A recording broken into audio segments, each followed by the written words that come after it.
يا ترى انتوا فين دلوقتي وفي انهي زمن بس؟ هو فين سمرة؟ انا هنا ورا التمثال، بس وطي صوتك بدل ما يسمعونا. ايه ده؟ احنا في معبد برو عبد. إنه المكان الذي يتم فيه تحنيط قدماء المصريين. استخبوا بسرعة، الكهنة جايين.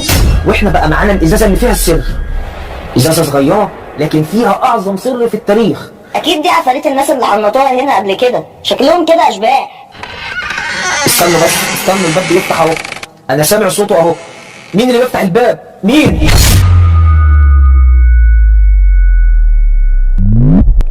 انا كان هيغمى عليا من اللي حصل معانا في المعبد هناك. هو مين الناس دول؟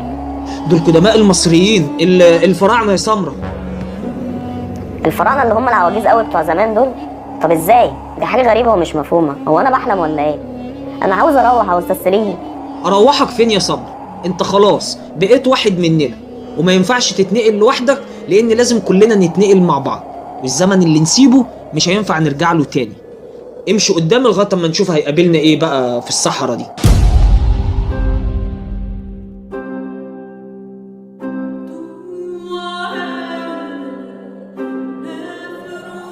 انا جرالي ايه يا سليم؟ طول عمرك بتتمنى تعيش مع الفراعنه على الورق، ودلوقتي بتحقق حلم عظيم بقى واقع اهو. خايف يا سليم؟ ولا دي رهبة العالم العظيم واحساسك بالضآلة قدامه؟ ايوه خايف، انا خايف زيهم بالظبط. خايف من المجهول اللي احنا هنقابله ومش عارفين هنقابل ايه.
انا رجلي متدغدغه، انا تعبت من المشي في القديم اللي احنا فيه ده.